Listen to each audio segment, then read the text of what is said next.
roll it down to the right corner. In pursuit of the puck, Tristan Elder. He'll take it in the corner. Elder, he'll chop of the puck. Still loose. Out the side of the net, Valimaki pokes at it. James steps in. Maxwell James sends the puck to the line and out. Behind the play, we've got a scrap.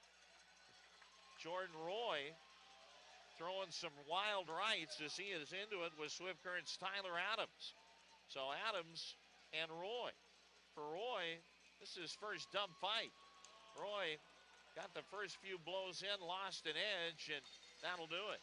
So Roy and Adams with a little energy.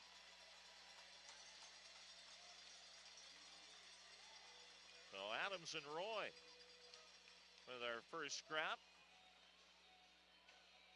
Roy got 3 or 4 early rights in as the play was exiting the Tri-City zone. And Roy and Adams then squared off. 3:30, the time of the tilt. Americans with a